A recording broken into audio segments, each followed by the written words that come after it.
اگلا سوال ہے جی کہ نواقض اسلام کون کون سے ہیں جن کی وجہ سے کوئی انسان دائرہ اسلام سے باہر نکل جاتا ہے؟ دائرہ اسلام سے باہر اسی وقت نکل جاتا ہے جب وہ اپنے مسلک سے باہر نکل جائے. سیدھی سی بات ہے, نواقض اسلام یہی ہیں.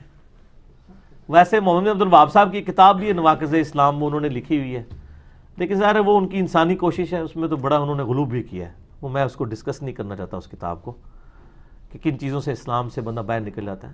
فی الحال تو سب سے بڑا مسئلہ یہ ہے کہ جب آپ اپنا مسلک چھوڑتے ہیں تو آپ اسلام سے نکل جاتے ہیں. جب میں یعنی بریلویت سے ریورٹ ہوا تو یہاں پہ لوگوں نے مجھے رافضی کہنا شروع کر دیا نا, بریلویوں نے. تو میں نے ایک دن سے پوچھا کہ یار آپ رافضی مجھے کیوں کہہ رہے ہیں, مطلب کبھی قادیانی کہہ دیتے ہیں, کبھی رافضی, کبھی کچھ نام رکھ دیتے ہیں. وہ کہتے ہیں رافضی دیکھیں نا جی, وہ امام جو تھے امام زید, انہوں نے یعنی کہا تھا نا ان شیعان علی کو جو حضرت ابوبکر عمر پہ لعنت کرتے تھے کہ تم نے اپنے امام کو چھوڑ دیا, تم رافضی ہو. تو میں نے کہا ان کا تو سمجھ آتی ہے, میں کیسے رافضی ہوا, ہم تو صحابہ کرام کی عزت کرتے ہیں. کہتے ہیں نہیں, آپ نے ہمارے امام کو چھوڑ دیا, حمزہ بریلوی صاحب کو, تو آپ اس اعتبار سے رافضی ہیں. سر تو سر ہمیں پھر فخر ہے اس کے اوپر کہ ہم ساروں کو چھوڑ کے نبی علیہ السلام کو اپنا امام مانتے ہیں, الحمدللہ. تو آپ ہمیں رافضی کہیں گے, یعنی دیوبندی بھی کہیں گے رافضی ہے, بریلوی بھی کہیں گے رافضی ہے, اہل حدیث تو ویسے ہی بیچارے اور چکر میں پڑے ہوئے ہیں, وہ بھی کہہ دیں گے, اور اس حساب سے تو شیعہ بھی ہمیں رافضی کہیں گے, سارے کہیں گے. تو وہ یعنی لوگوں کی اپنی ایک مینٹالٹی ہے, لوگوں کو کیا سمجھایا جائے. تو وہ سوال کیا ہو رہا تھا؟ سوال یہ ہو رہا تھا کہ نواقض اسلام. تو بس موٹی سی بات یہی ہے کہ جو آپ کے مسلک چھوڑ دے وہ اسلام سے خارج ہے. اور یہ میں مذاق کے طور پہ نہیں کہہ رہا, یہ بالکل جینون بات ہے. میں نے کئی بار یہ کہا کہ آپ کسی بریلوی ریناؤنڈ عالم کو, پاکستان کے سب سے ٹھنڈا بندہ کون ہے, مفتی منیب الرحمان ہے نا, ان کو وہ اس وقت تنظیم المدارس کے ہیڈ بھی ہیں. پاکستان میں 3 بڑے یعنی بورڈ ہیں علماء کے, جیسے یہاں پنڈی بورڈ اور وہ فیصل آباد بورڈ, یہ بورڈ بنے ہوئے نا, اس طرح جو علماء کے بورڈ ہیں وہ 3 ہیں. تنظیم المدارس بریلویوں کا ہے, اور وفاق المدارس دیوبندیوں کا ہے, اور ایک تیسرا ہے وفاق المدارس السلفیہ, وہ ہے ان کا اہل حدیث کا, اور ایک اہل تشیع کا بھی ہے. یہ 4 ہیں. بریلویوں کا جو تعداد میں سب سے زیادہ ہے, ان کا جو ہے وہ تنظیم المدارس ہے, اور اس کے ہیڈ جو ہے مفتی منیب الرحمان صاحب ہے. ٹھیک ہے جی, جو ماشاءاللہ بلٹ فار دا کل, وہ ایک ہوتا ہے نا اس میں پروگرام نیشنل جغرافک میں, تو مفتی صاحب بلٹ فار دا رویت ہلال کمیٹی ہیں, کیونکہ وہ پچھلے تقریباً میرا خیال 20 سال تو ان کو ہو چلے ہیں رویت ہلال کمیٹی کے چیئرمین ہی ہیں. ان سے کہہ دیں کہ وہ یہ فتویٰ لکھ دیں کہ میں بریلوی ہوتے ہوئے بھی دیوبند اہل حدیث شیعہ کو اگرچہ گمراہ سمجھتا ہوں اور میں ان کو دوستی بھی مانتا ہوں, لیکن یہ ہے مسلمان ہے, ایک نہ ایک دن عذاب بھگت کے جنت میں چلے ہی جائیں گے. یہ اپنے یعنی مدرسے کے پیڈ کے اوپر لکھ کے نا اپنی مور کے ساتھ یہ دے دیں, کبھی بھی نہیں دیں گے. تو اس کا کیا مطلب ہے, وہ ان کو کافر سمجھتے ہیں, کیونکہ مسلمان نے تو ایک نہ ایک دن جنت میں چلے جانا ہے. یہ ہے نا عقیدہ قرآن و حدیث کی روشنی میں. تو ان کو کیا حرج ہے یہ کہہ دینا کہ جی بریلویوں کے علاوہ جتنے فرقے ہیں یہ گمراہ بھی ہیں, دوستی بھی ہیں, کروڑوں سال دوزخ میں جلیں گے, لیکن آخر میں اللہ تعالیٰ ان کو اٹھا لے گا. وہ سر آخر میں اٹھانے کے بھی قائل نہیں ہے. لال رومال والے جتنے ہیں نا اس وقت, ان کو کہیں یہ لکھ کے دے دیں کہ بریلوی دیوبندی اور شیعہ یہ دوستی ہیں, بدتی ہیں, گمراہ ہیں, لیکن ایک نہ ایک دن یہ جنت میں چلے جائیں گے. سر کو لال رومال والا آپ کو لکھ کے دے گا نہیں, تو کیا مطلب ہے, یہ کافر سمجھ رہے ہیں ان کو. تو نواقض اسلام ہو گیا نا. اہل حدیث کے نزدیک بریلوی, شیعہ اور دیوبند کافر ہیں. دیوبند, اچھا آپ کے یہ دیوبند لوگ کہتے ہیں دیوبند والے تھوڑے ماڈریٹ ہیں, اور پھر جب نام لیں تو کہتے ہیں طارق جمیل, میں کہتا ہوں کوئی اور نام لے, کہتے طارق جمیل, پھر میں کہتا ہوں کوئی اور نام لے, کہتے طارق جمیل. تو طارق جمیل صاحب کو تو خود ٹھڈے مار کے دیوبند کے علماء نے دھمکیاں دے دے کے اپنے مسلک سے باہر پھینک دیا ہوا ہے. ان کے خلاف اتنی موٹی کتاب آ چکی ہوئی ہے. طارق جمیل صاحب دیوبندی تو نہیں ہے, وہ آپ وہ کہیں بھی دیوبندی ہو تو ان کو لوگ نہیں مانتے. ٹھیک ہے, آپ اپنے رناؤنڈ علماء جن کو آپ نے لانچ کیا ہوا ہے, مثلا میں کہتا ہوں الیاس گمن صاحب, وہ لکھ کے دے دیں جو مناظرے کر رہے ہیں کہ جی دیوبندیت کے علاوہ جتنے فرقے ہیں وہ گمراہ ہیں, لیکن ایک نہ ایک دن انشاءاللہ تعالی عذاب بھگت کے جنت میں چلے ہی جائیں گے. یہ لکھ دیں گے؟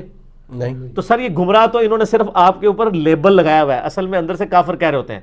انڈیا پاکستان بنگلہ دیش میں اگر آپ کو کوئی گمراہ یا آپ کو بدتی کہہ رہا ہے تو اصل میں وہ کافر کہہ رہا ہے، لیکن وہ چونکہ قانون سے ڈرتا ہے اس لیے کافر کا لفظ نہیں بول رہا. تو نواقض اسلام آپ کو پتہ چل گیا. ہاں اب وہ نواقض اسلام بھی ڈسکس کر دیتے ہیں جو اللہ رسول کے نزدیک ہے. اللہ رسول کے نزدیک عز و جل و صلی اللہ علیہ وآلہ وسلم موٹا سا دین ہے. اللہ کو ایک ماننا، نبی علیہ السلام کو اللہ کا آخری پیغمبر ماننا، قرآن کو اللہ کی کتاب ماننا، مرنے کے بعد جی اٹھنے کے اوپر ایمان، فرشتوں پر، کتابوں پر یہ ایمان، اور ضروریات دین میں سے کسی کا انکار نہ کیا جائے. ضروریات دین کون سی ہیں؟ یعنی نماز فرض ہے، روزہ فرض ہے، وہ جو 5 چیزیں بخاری مسلم میں ہے کہ اسلام کی بنیاد 5 چیزوں پہ ہے. کلمہ، اس کے بعد نماز، اس کے بعد رمضان زکوٰۃ، پھر رمضان کے روزے، اور استطاعت ہو تو حج. یہ بنیادی موٹی موٹی چیزیں. باقی اگر آپ باریکیوں میں جائیں تو میں نے آپ کو بتایا تو کوئی نہیں بچے گا.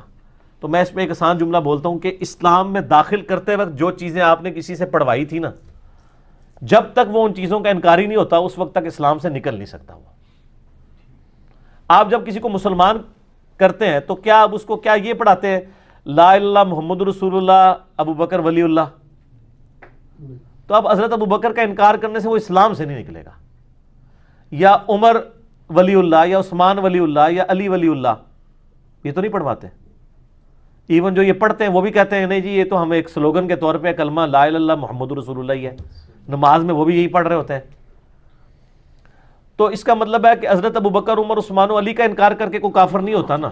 تو باقی تو آپ کے مولوی تو کسی کھاتے میں نہیں ہے نا. اسلام میں داخل کرنے کے لیے اللہ، رسول، آخرت، قرآن کو ماننا ضروری ہے. اور آپ کسی بھی عالم سے جا کے پوچھیں جی اسلام کے قائد کیا ہیں، وہ کہیں گے جی 3 ہی قائد ہیں جی، عقیدہ، توحید، رسالت اور آخرت. اب توحید میں ابن تیمیہ علی توحید نہیں کہہ رہا. ابن تیمیہ نے جو توحید بیان کیا اس میں تو ابن تیمیہ بھی پاس نہیں ہوتا. میں نے اس کے کئی گمراہ کن عقائد اس کی کتابوں سے بتائے ہیں. ٹھیک ہے نا. توحید وہ جو اللہ نے قرآن میں حدیث میں بیان کی ہے، موٹی موٹی توحید. باریکیوں کا تو کوئی اینڈ ہی نہیں ہے نا. وہ تو پھر ٹائٹل صرف پیغمبروں کے لیے. حضرت ابراہیم کو کہا گیا وما کان من المشرکین. قرآن میں تو آیا کہ خواہش نفس کی پیروی بھی شرک ہے. افرأیت من اتخذ الہہ ہوا، اے نبی اس کو دیکھا جس نے اپنی خواہش نفس کو اپنا خدا بنا لیا. تو پاکستان تو پورے مشرک ہو جائے گا جو فجر کی نماز نہیں پڑھتا، بسترے پہ ہی رہتا ہے، خواہش نفس کی پیروی کر رہا ہے نا سر. ٹھیک ہے. بڑے بڑے مواعظ فارغ ہو جائیں گے. ٹھیک ہے. تو اس کا تو کوئی اینڈ ہی نہیں ہوگا. وہ والی توحید نہیں چاہیے اللہ کو جو مطلب لوگوں نے بنا دی. موٹی موٹی توحید جو اسلام میں داخل کرنے کے لیے ضروری ہے وہ اسلام سے نکالنے کے لیے بھی وہی نواقض اسلام ہے. باقی علماء پہ اگر آپ جائیں گے تو ماشاءاللہ آپ کو بتایا نا کہ وہ تو اتنے نواقض اسلام آپ کو بتائیں گے کہ وہ تو اگر آپ کسی یعنی پاکستان میں کروڑوں لوگ ایسے ہیں جن کے سامنے آپ یہ کہہ دینا کہ نبی علیہ السلام انسان تھے تو آپ کے نزدیک وہ آپ ان کے نزدیک گستاخ رسول ہیں. گستاخ رسول کا مطلب کیا ہے؟ کافر نہیں سر، واجب القتل، مرتد. کافر چھوٹا لفظ ہے، یہ بڑا ہلکا لفظ ہے. مرتد، اور ایسا مرتد جس کی توبہ بھی قبول نہیں ہے، کیونکہ یہ کہتے ہیں کہ گستاخ رسول کی توبہ قبول نہیں ہوتی. یہ بھی ڈاکٹرائن آپ نے سمجھنی ہے. وہ کہتے ہیں اللہ کے گستاخ کی توبہ ہے، نبی کے گستاخ کی نہیں ہے. اچھا جی. تو جب جس ملک میں یہ حال ہو لوگوں کا، وہاں آپ کیا ایکسپیکٹ کریں گے نواقض اسلام؟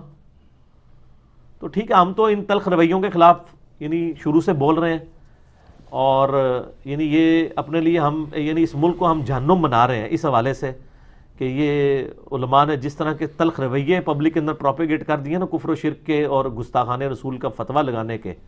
کسی بندے کو نہیں چھوڑتے، کوئی بات نہیں جانے دیتے. یعنی آپ اگر یہ کہہ دیں کہ نبی علیہ السلام فوت ہو چکے ہیں، ٹھیک ہے، وہ کہتے ہیں جی وہ نبی علیہ السلام کو یعنی موت آ گئی ہے، آپ یہ جملہ بول کے دیکھیں، وہ ماننے کے لیے تیار نہیں ہے. ہم نے خود ٹیسٹ کیا.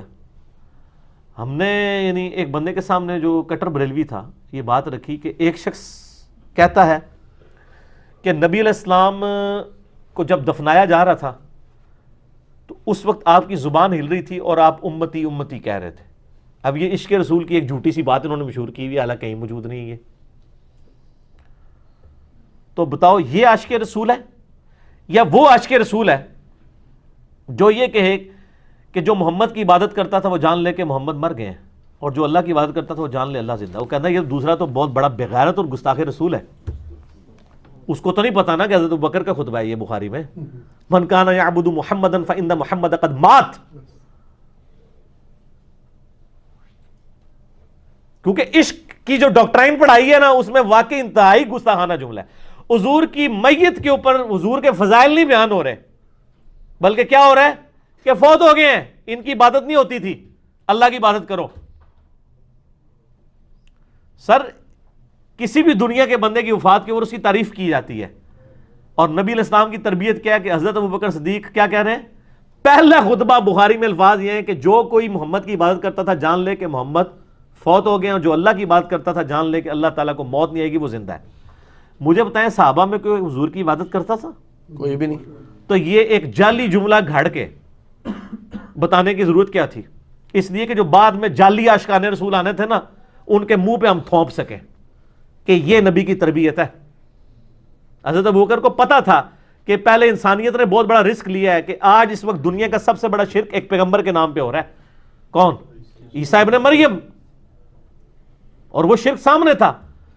نبی علیہ السلام نے بھی دوسرا عیسیٰ ابن مریم بن جانا تھا اگر آپ تعلیمات نہ یہ دیتے۔ بخاری میں حدیث ہے، میری شان کو اس طرح بلند نہ کرنا جس طرح عیسائیوں نے اپنے نبی کو بڑھا دیا تھا، میں اللہ کا بندہ اور اس کا رسول ہوں، مجھے اللہ کا بندہ اور اس کا رسول کہنا۔ یار وہ اصحاب جو بخاری مسلم میں آتا ہے آپ کے وضو کا پانی نہیں گرنے دیتے تھے، آپ کا پسینہ خوشبو کے لیے استعمال کرتے تھے، آپ کے کرتے کا دھون استعمال کرتے تھے، آپ کے بال مبارک یعنی ایز اے تبرک رکھتے تھے، اتنی عقیدت رکھتے تھے، وہ اصحاب یہ کہہ رہے ہیں کہ محمد علیہ السلام فوت ہو چکے ہیں اور ان کی میت کے اوپر، اور ساتھ فیبریکیٹڈ جملہ بول رہے ہیں کہ جو کوئی محمد کی بات کرتا تھا جان لے کہ محمد فوت ہو چکے ہیں۔ حالانکہ کوئی بھی نہیں تھا کرتا، آج بھی کوئی نہیں کرتا، لیکن اتنا سخت جملہ بولنا، میرا خیال ہے اگر مدینہ شریف میں 295C لگی ہوتی نا اس زمانے میں تو حضرت بکر گئے تھے، کیونکہ انہوں نے کہنا تھا یار اس نو پوچھو یہ کیڑا عبادت کرتا ہے ساڈے چوں، اسی کو نبی نو خدا مننے ہاں، یہ تو یہی کہتے ہیں نا وہاں پہ، اسی خدا تے نہیں منتے، خدا دا بندہ مننے ہاں، اسی کو تو خدا مننے ہیں، تو کی تقریر پہ کرنا ہے کہ جو محمد کی عبادت کرتا تھا وہ جان لے کہ محمد فوت ہو گیا۔ تانوں کوئی اور گل نہیں سمجھ آئی؟ تانوں حیات النبی نہیں یاد آئی، وفات النبی یاد آ گئی ہے؟ تو حضرت ابوبکر پہ 295C لگا دینی تھی انہوں نے پکڑ کے۔ سر یہ قرآن و سنت میں جو دین ہے وہ اور ہے، انڈیا پاکستان بنگلہ دیش میں جو دین ہے یہ اور ہے، بس اس سے زیادہ سخت جملہ نہیں میں بول سکتا تھا۔ ٹھیک ہے، اگلا سوال ہے جی کہ